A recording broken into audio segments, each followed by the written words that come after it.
I mean, Timbersaw can deal with the Ursa the first little bit. You actually end up going a more aggressive build. You go into uh, the chain and the whirling death. Sorry, his abilities all look and sound pretty similar as well. Chakram and whirling death. They're both kind of a whirling death.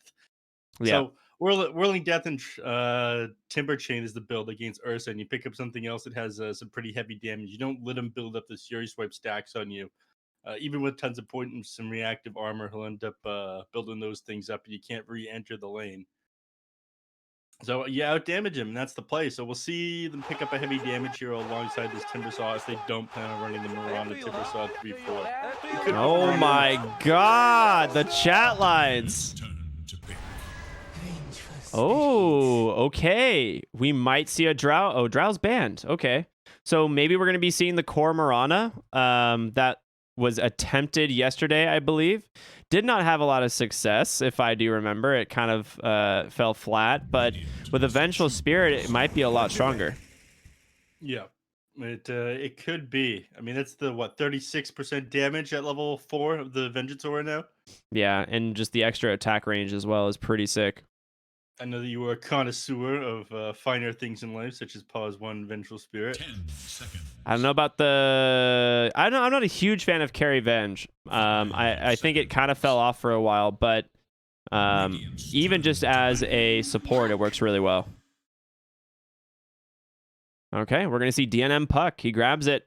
Pretty great pick here against the Pangolier, which that's most likely Sacred's hero, right? The offlane Pango, something that I think is level 25 Pango, if I'm not mistaken. 10 seconds. It's definitely going to be his. Leo Styles running a number of times mid as well. So honestly, he could pick up Viper, he could pick up Pangolier, he could pick up Wind Ranger.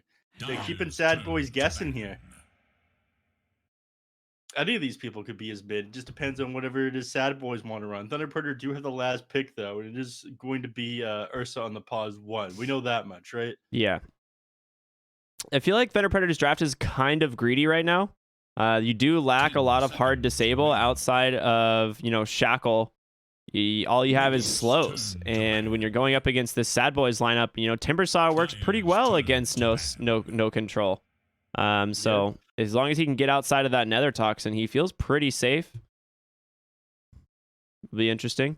For those who are wondering, where Neph and I are, we are casting directly from the Mistwoods update. This is the actual Mistwood Forest. So it's pretty cool. Nice and swampy. Someone showed us shared a photo of us yesterday. We are actually in the swamp, from the waist down. Yeah, we actually had to turn things up a notch and get a little bit fancier from yesterday, though.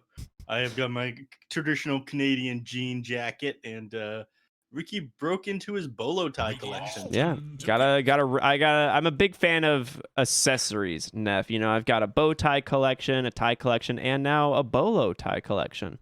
You just gotta mix it up. Sometimes calls for something special, and this is that something special. The NA Grand Finals coming on later today. Obviously, I can't be happier, man.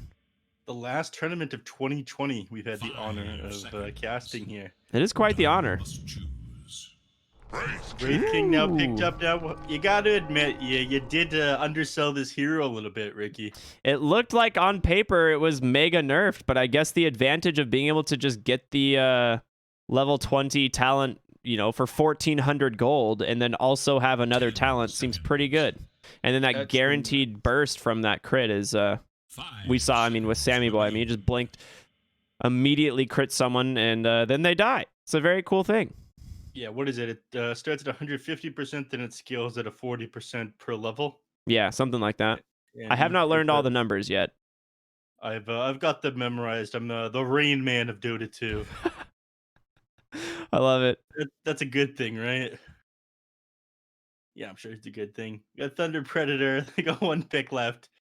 How do you think they get around this one out? It's got to be a hard support hero, right? I mean, your lineup's looking pretty greedy so far. I was gonna say I think it's a beast match. I was gonna say it was probably gonna be a hard off lane because they need stun, and they're gonna take Sacred on the Beastmaster. It is gonna be Leo style on the Pango, so that's gonna be MJZ on the 5 Viper, something we've seen once before in this tournament. Decent against the Timbersaw, but it's not gonna have the same level of impact, right? Yeah. Now hold on there, partner. We've actually seen this twice this tournament. Only once was it intentional, though. I think it was intentional in that game, but just on the wrong person. Yeah. Yeah, that is true. Oh, boy. You got to read before you click confirm here. He's got that Viper set as well. How you liking this Beastmaster Sacred? You a fan? Yeah, I am. I think they needed something for hard lockdown because they were really lacking it, and Beastmaster is a way of dealing with Timbersaw for sure. They also can lock down Fear. Now you do have 2 lives on this hero, especially once you get the relic or the shard at the 20-minute mark or whenever he decides to get it. You're no longer worried about any mana burn coming out from the Beastmaster Necro book. Leo style is not going to itemize for a defusal this game. So we'll see. I think the Wraith King has a lot of potential here. It does struggle in lane, though, against this Beastmaster. Yeah, it definitely does. You can try to take advantage of the early damage, like I said, the Timber Chain Whirling Death build, but I'm not sure what he's going to do outside of that. But let's go. All right, game number 1. Everyone, welcome to the semifinals here, the lower bracket finals of Sadboys versus Thunder Predator. Jerry's got to do some optioning really quick. Shout out to Jerry, our observer production master. This guy, an actual name brand at this point. Ooh, they can't hear me? I'm sure they can hear me. You can hear me, right? Go ahead and talk. Hello. Yeah, they can absolutely hear you. All right, somebody's making things up. Chat just griefing you. Don't worry about it. Let's go. All right, we got Fear moving up here with Snaking and PPD. Now, we've got a lot of stun potential between these 3 heroes. Yes, MNZ, you do. Find himself in trouble. Had some great arrow setups here. So they changed Venge Aura. It just does damage now. No more attack range. No more attack range. She gets a cast range talent at 20 to replace that bonus attack range from the Vengeance Aura. So Interesting. Didn't know that. Okay. I wouldn't necessarily call the changes of Vengeful Spirit a nerf or a buff, just a workaround. It's a lot of damage. 32% base damage. That is huge. MNZ. Oh, they see him now. They're going to go. DNM closing it as well. He's going to be able to jump down to the low ground, but there's the arrow to follow. He's going to be able to jaunt to this orb if he wants, and he will. PPD closing in, trying to get in for the range for that missile. He does. Do they have the damage to finish off Fuzzy Wuzzy? DNM getting first blood would be huge. He has 1 more orb. He will send it on over. MNZ's trying to get to the rune just in time, but DNM snakes it, and he's going to get the first blood. Oh, that is rough. You hate to see it. They're off to a good start now on Sadboys here. What is this? 3 bounty runes, first blood going the way of the mid player as well. Leo style, he's going to have his work cut out for him here.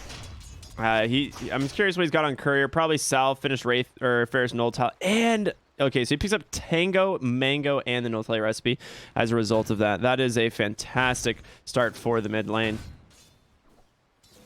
Ooh, and Sacred lost his board top, just immediately arrowed by Snaking. I mean, that's one of the counters, right? You either play the Mirana against it or you play the Enchantress, and it's worth a lot of XP and gold. Like 60 XP for killing that boar. That's no joke.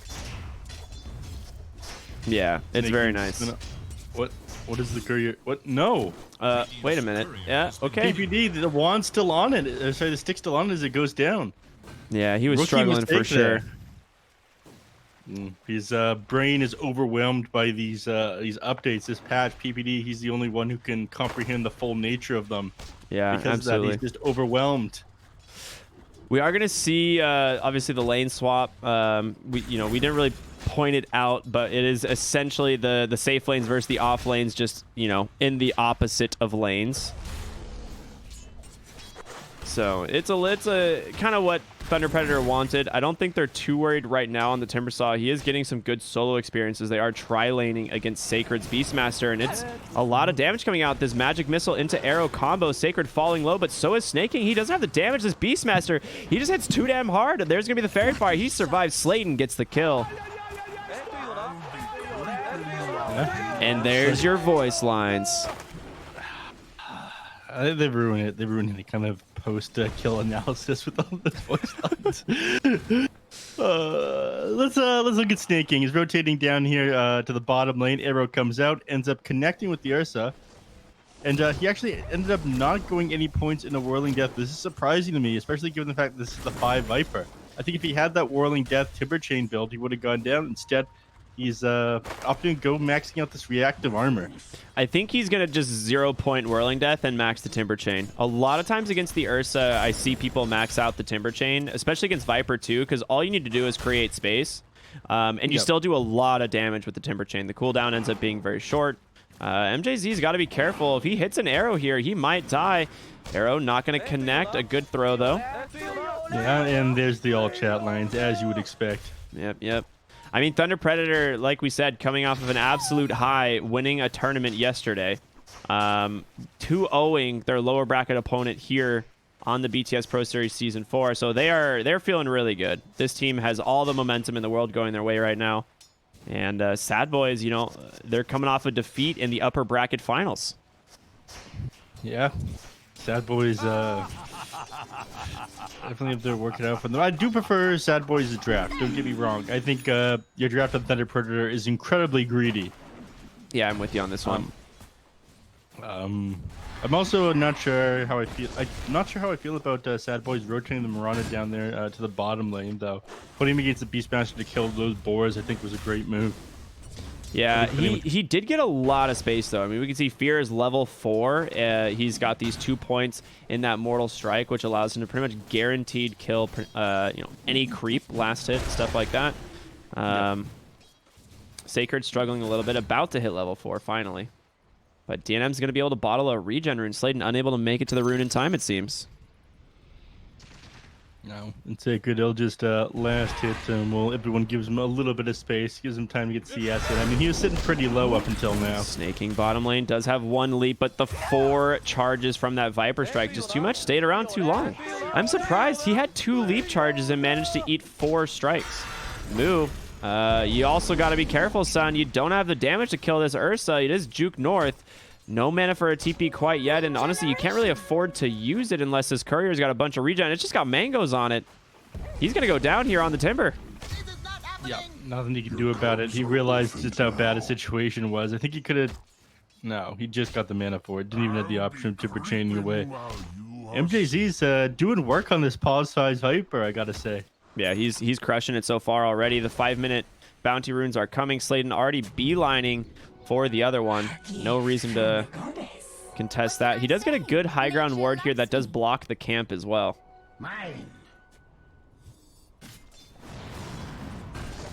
Beastmaster going to take a lot of damage here top. This is what happens when you leave the lane. The crit from Fear.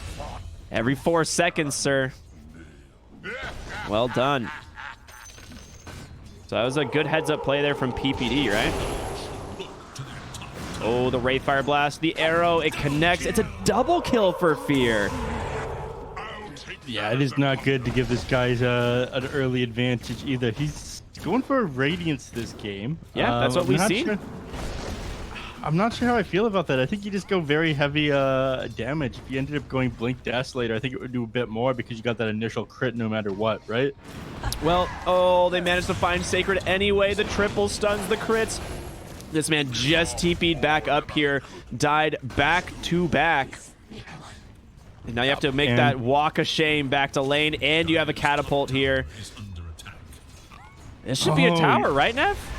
It should. I was thinking that you might end up getting the bonus damage onto the catapult, and that'd feel pretty good, but it's only to allied heroes that this Vengeance Aura is applied, so it's definitely worse than the old Vengeance Aura. Yeah. So I think the old one ended up going to 36% as well. So they did nerf it quite a bit then. Yeah, from where it used to be. At least I'm pretty sure that's what it was at, but it definitely used to apply to creeps. So a great rotation here from Leo style coming from the mid lane just to make sure that this tower does not go down. Obviously fighting into Pango at this point is very hard. All right, one of the strongest heroes this early into the game, but DNM's having a great time mid as a result of this rotation. He's level 7. He's basically free farming. He's top net worth. And he'll do a little bit of chip damage onto the tower, but for him, that's not really his big objective. No. Puck is not a tower pusher, is what we're getting at. That is what's being said. Yeah, Puck. He can clear waves. He can kill creeps, but when it comes to trying to actually beat down the tower, he's not doing too hot. He's gonna rotate bottom though. Look for a kill here on MNZ or MJZ potentially. I think MJZ is the hero he's going to catch. That's the urn. I mean, they have a lot of damage. As long as he can get out of the nether toxin, he's got him. And for sure, Coil comes out. They have plenty of stun for the Ursa. He has enraged, but he doesn't get it off. Oh, he snapped the coil without enraging. That had to have been a ping issue. Right? Yeah, I imagine. Oh no, that would have reduced the damage in the stun duration. He could have easily gotten out of it. Yeah, that's the idea, right? It purposely snaps coil on Ursa. It's one of the reasons Ursa isn't that bad into Puck. Yeah. That is pretty unfortunate. Maybe he got silenced just as the coil snap. I saw the waning rift come in, but I thought it was after the coil snap, but it could have been before. I'm not 100% on that one. Either way, he should have activated that a little bit sooner. Yeah. Maybe not waited until the absolute last second before snapping. I think as soon as the dream coil comes out on you, you pop that enrage and you try to Earth shock your way out of the coil. Oh my god, PPD does so much damage in the mid lane right now. As a DDs and the 1 point Avenger just hits for 150 almost. Yeah, Leo style faking him out, dropping the old chat lines, just forced him back, scaring the boy. Moo zoning out Sacred here. They are rotating in the Viper MNZ here as well on the Ursa, so Moo, you're not necessarily safe, but he does have fear behind him on the Wraith King. Like I said, they just want to get this tier 1 tower, open up the map a little bit. Leo style, deeping in. There's going to be the roar. Fear, he's going to get the tower with the skeletons, but Timbersaw is going to go down in the process. Nice Timber Chain away, but just too much magic damage. Now, Fear on the Wraith King, taking a ton of harassment. In comes Snake King. Can he take down Sacred? These skeletons doing some work on 3-man coil, holding him in place. Leo style, he cannot afford to die again. He goes down, and the Viper Ursa on the run, already committed the enrage. DNM sitting very healthy as well. 4 heroes dead from Thunder Predator. The swap back from PPD gets his level 6 in the middle of the fight. It's a complete team wipe. Yeah, and all they pop was that Wraith King ultimate and killing Moo at the start of that one. I mean, that was a beautiful roar there by Sacred, but it wasn't enough. It interrupted the Timber Chain, but this guy, once he's already got those reactive armor stacks, he's too hard to bring down. You initiated on the 2 worst targets basically there on Thunder Predator. They were the targets you had available, yeah, but I don't think that's how you start your fights. Yeah, this is one of the things that makes Wraith King good against heroes like Beastmaster or Enigma and Faceless Void is the fact that you have a second life to work with, right? It's one of the things that makes Wraith King, you know, viable in certain metas. And when you roar, you know, your Timbersaw, you secure that kill, and then you commit heavily to kill the Wraith King, you still have to kill him twice. Yeah. And, you know, there wasn't much left at that point. You know, Rolling Thunder already down. The Viper Strike was committed. Ursa enraged for it as well, so mid lane tier 1 taking a lot of harassment on the side of Sadboys here. Moo might just have to back off. Does have 4 points in the reactive arm, but he's just still not tanky enough. Oh, just found the fairy trinket. Wonder who's gonna hold it. It's got to be Puck, right? The fairy trinket? This might I would say maybe Timbersaw, honestly. Timbersaw or Puck are both amazing. Yeah, but Puck is the most lore-friendly hero, lore-compatible hero with it, right? It is true. For some reason, Puck wants the armor, though, and he's holding onto the broom handle. Bottom lane, they find Ursa. No ability to enrage quite yet. The TP in the silence. They get him. Unbelievable, man. The damage and the timing on these rotations is just so well done. Yeah, this D&M is doing tons on this Puck, and that could be a reason why he's holding on that broom handle. He's gonna go like semi-right click build. He's gotten this Falcon Blade, the 1.6 mana regen, a little bit of extra bulk, the 10 damage, and he's gonna continue to hold on to the broom handle. Curious whether or not he's going to go the 30 damage down with the 150 cast range, though, because the cast range definitely works a little bit better. They're going hard on Timbersaw bottom, but the Focus Fire just gave him max reactive armor stacks. He just turns this bad boy around and melts Leo style. Slayton, this is not the hero to Focus Fire.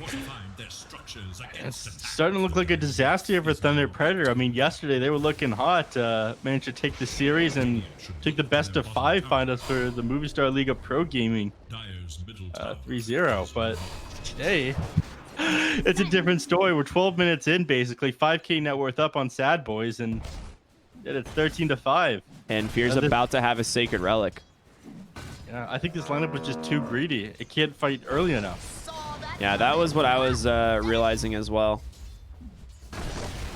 Fear taking a lot of harassment top, but the thing is he's not really in any danger. He's got reincarnation now off cooldown at this exact second, and DNM's gonna chase Sacred here. Coil comes out, the waning rift to cancel out that roar mid animation, and yeah, you might be able to get the roar, but there's the phase shift to dodge. Sacred just goes down. DNM toying with his food today.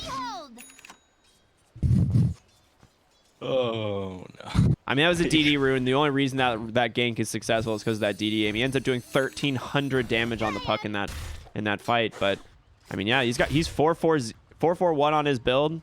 He's got tons and tons of damage coming out spell wise, and then you know, DD rune doesn't hurt either. PPD looking for the swap, not gonna find it.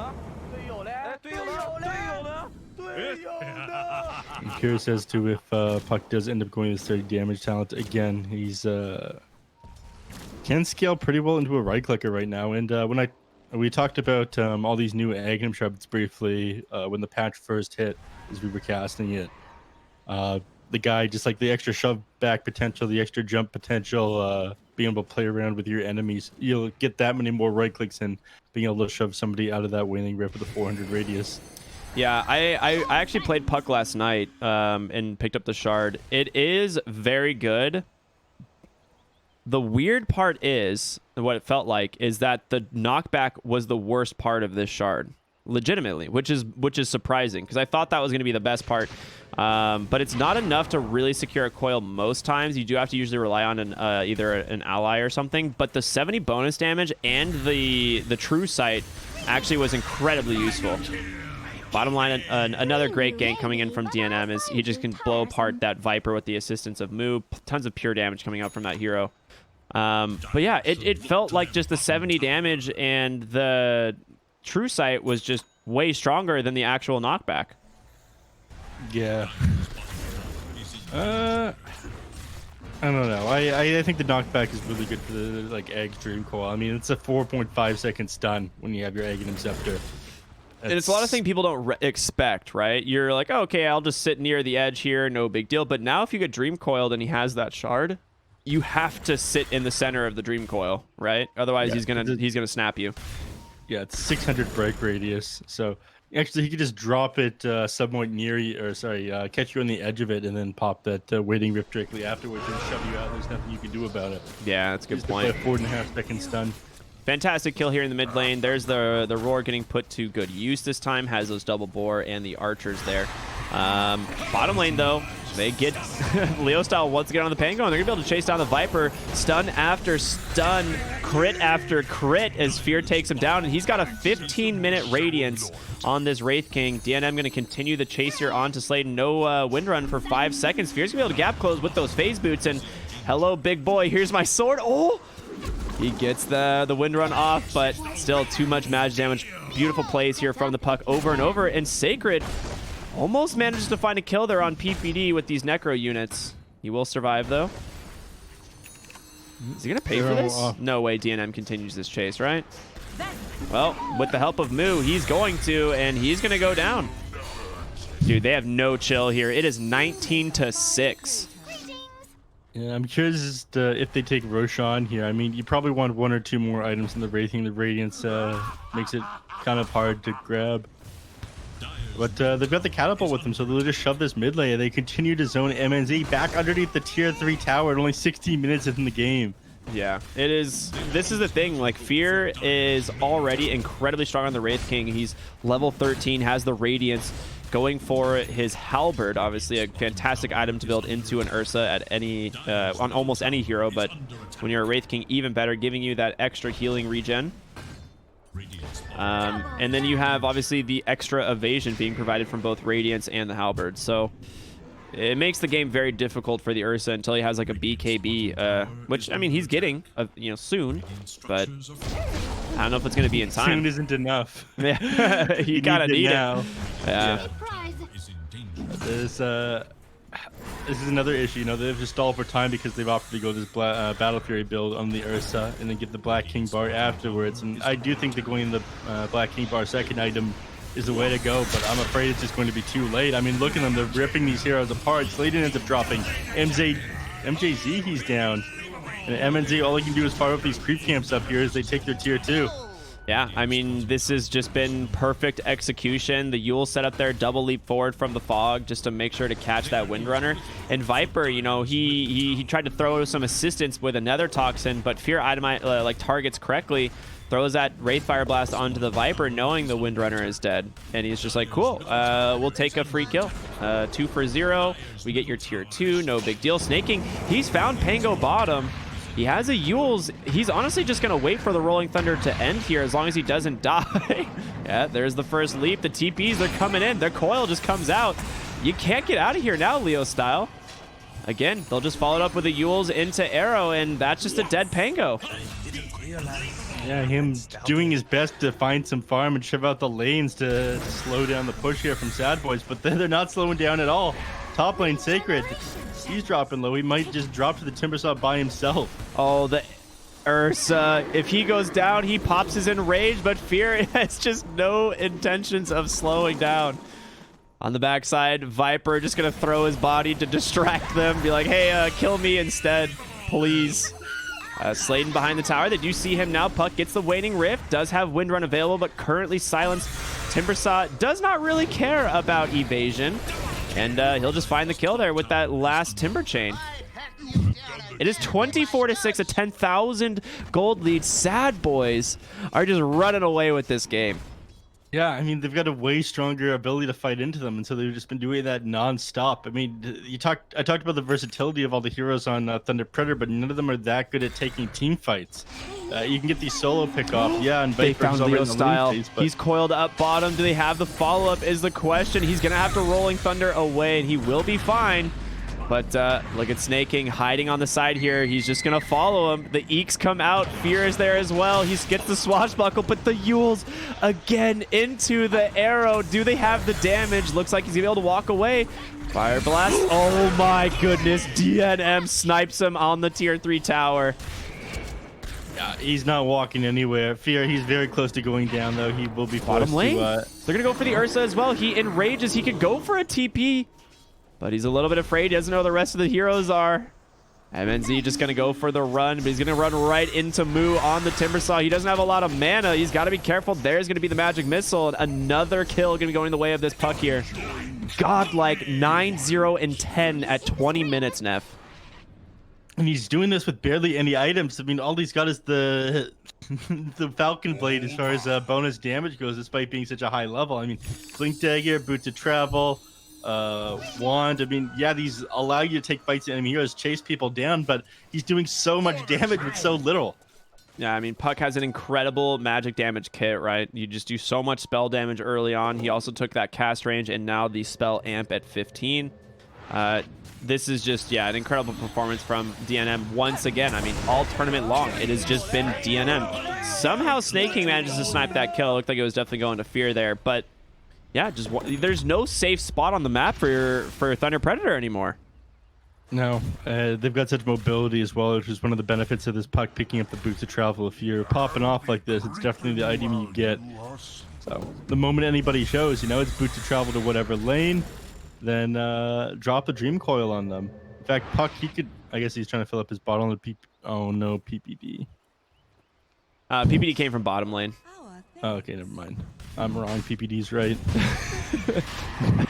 Your left PPD is right. Come on, don't ever say you're wrong. You're never wrong now. Yeah, that's true. But yeah, Puck could have just teleported over to the catapult in the bottom lane, but instead he sat mid, and that's so they can take Roshan here. It would have seemed that this is a pretty easy objective for them. They dropped the boys, also known as the Wraith King Skeletons, but I like to call them the boys, you know? Yeah. There's a bunch of undead lads who like to party together. Yeah. Nothing wrong with that. The fellas, socially distanced, of course. Socially, I mean, they're pretty close right now. I don't know if they're following the guidelines. They got little helmets on. Yeah, they probably they don't have lungs. All right, Viper gets caught out. A great swap there from the vent. She is level 12. A nice bull whip coming out there from Fear. It's so funny. I forget this has like a cast on enemy sometimes, because there was a hero over there, Sladen. Jerry missing his first kill of the tournament. Leo style dancing behind. Did you see him drop the bottle? Oh my gosh, that was pretty funny. They didn't see it. Swifter than ever. I mean, all right. Yeah, they're gonna find Leo style again. The Yule's into arrow. I mean, he tries to cut the mid wave. He gets it. It keeps their high ground survive. Like, you know, protects their tier 3. So it's a necessity. But you are gonna die for these plays. They have so much catch. Yeah, they keep on putting Leo style and Sladen out on the other side of the map to try to keep the lane shoved in and stall out this game as long as they can, so this Urza can get another item with his Battle Fury. But again, I'm not sure it's worth the cost. We were talking yesterday about how they couldn't get a kill onto Thunder Predator. Now it seems like Thunder Predator can't find a kill. It's been a pretty long time since they grabbed one. I think those got 15 minutes into the game, so 8 minutes now since they found a kill, and the one before that was at like 10. Yeah, We've been just stomping them here on Sadboys. We have a 98% win probability, and we've had that for the last like 5 minutes now. Yeah. Oh my gosh. Yeah, you're right. It has been. Yeah, it's been 8 minutes since they found a kill, and it was on the Marana. Wow. Yeah. This is gonna be rough. The Halberd Radiance completed, obviously going for the Blink Dagger next on Fear. I mean, we saw what happens with Wraith King Blink. You just get that guaranteed 270% crit. Bottom lane, they find Ursa. DNM. He's not going to take the jaunt as he manages to see Sladen on the backside, and Coil comes out onto Ursa. He has BKB, Timbersaw, Spirit Vesseled up. He has Yules. He needs to be very careful here. You cannot go down on this Timbersaw, but they don't have detection. He's able to remove that dust. And now Ursa just going to go for the TP for the swap. PPD was here. Oh no, MNZ trying to take down that Timber, but there's just too much burst damage, and Fear just going to burn down Sladen with this Radiance. 2 more kills. That's your 10-second BKB Ursa. He tried his darndest. There's just nothing you can do, and Moo is not done. The Yules into a nice arrow once again, and Puck, he finds Sacred. He's got a DD rune. Waning Rift, obviously, to prevent him from getting a roar off, and then the boys come out. That Necro Book does some serious work. The roar comes out onto the Marana. He's gonna get him. Sacred finally finding a kill for his team. DNM now on the run, doesn't have a lot of mana, but neither does Moo. Can he get the Puck? He dies to the Necro Book. Oh, DNM. 1,063 gold going to Sacred for that kill alone, but overall gets almost 1,400 gold and 5,600 experience on the Beastmaster. That is absolutely nuts. I mean, you killed both Marana and the Puck, but 5,600 just for those 2 heroes. Dude, he's level 18. Yeah, that's all because he was just the Necronomicon unit was just slightly closer to the Puck than the Beastmaster, right? So it ended up killing that before it killed him, and he got the XP for it. Yeah, exactly. The Necro was between them, correct, yeah. Ursa bottom lane, they're trying to force something out. Sladen's here as well. He's got to run the swap back. You're right into a Wraith Fire Blast, waiting for that wind run to end. He'll get this crit eventually. No, he will not. Moo takes it. Thunder Predator, they're just falling apart here. You know, I don't know what they can do to get back in this game. The Dream Coil comes out onto Pango, and he rolls himself up, but he can't do anything else. Can't pop into that Rolling Thunder. We've got Aghanim Scepter on Puck as well. Even if he managed to get the Rolling Thunder off before he got there, I mean, this pierces magic immunity now. Yeah, so that was interesting. He has the roll up, which I didn't think could be cast during Coil, but apparently it can. So it's a pretty decent counter considering Pangolier is hard countered by the existence of a Puck in a game. But that's 4 seconds of magic immunity, you know, during Dream Coil, which is actually pretty sick. So I have not been impressed. I think roll-up is a pretty bad shard in most scenarios. I feel like that's like something you pick up like 7th item, like not even joking. But I guess against the Puck, if you get coiled, you can just roll up and just be invulnerable or magic immune, I guess, for 4 seconds. Nice blink onto the backside. They find Sacred. The boys are here. Roar comes out. He's running for himself. He bull whips himself. Can he chase him? DNM absolutely has no intention of letting him get away in mid lane. They're able to take down the Wind Runner. Oh, he misses. He's gonna have to. Oh yeah, I was like, he's gonna have blink. He is out and deeper in the base. MJZ just getting burned down by Fear on this Wraith King. Rolling on through. Pango, there's gonna be the Dream Coil holding them in place. Ursa, he's gotten enraged, but Yule's there, canceling so much of that duration. He's got to BKB and run, but you can't leave the Ags Coil. MNZ held in place. Now the only surviving member of Thunder Predators, they're just gonna chase him down. BKB expiring, cannot leap over a throne, sir. There's gonna be the blinks, the stuns, they come out, they call the GGs. 43-8, an absolute beatdown from Sadboys. Yeah, this game it looked incredibly one-sided for such a long period of time, and that's got to be a little bit tilting going into this next game. Yesterday, you managed to take the 3-0 against Team Brazil. You were looking very clean, but Sadboys ended up destroying you, and it looked like they had this patch figured out, but their draft this game was just way too greedy. They couldn't do anything, and they did their best to deal with it after realizing that they couldn't take fights in the Sadboys after that one thing not going so hot for them top lane, where they brought down Fear in his first life. They brought down Moo. But they didn't get the heroes that did damage. I mean, PPD is somebody you need to bring down because he's providing his damage order to everybody. DNM, if you can't get that lockdown onto him, he's going to provide so much damage to his team too. I mean, he did almost 25,000 hero damage here on DNM. Yeah, I mean, he just absolutely crushed it. You can look at player net worth, and then for the first like 15 minutes of the game almost, it's DNM and Fear neck and neck, and then obviously you see him get Radiance and he just takes off, but Puck is always at the top of the net worth chart this game, pretty much right with the Ursa, and you know, with that much farm on a Puck, he manages to do so much work. Like you said, the most damage in the game, has a blink, boots of travel, ends up getting a decently timed Aghanim Scepter, and he finishes the game 14-1-13, like a near flawless game from DNM once again. I mean, this is what he has done all tournament long. This guy is an all-star. Absolutely. But that concludes game number 1 for us, doesn't it, Ricky? It does indeedy. Now, this is the lower bracket finals, so it is an elimination series. We're going to be going into game number 2 here in just a moment. Thunder Predator, their tournament lives on the line. So we'll be back after just a short break, everyone. Stay tuned.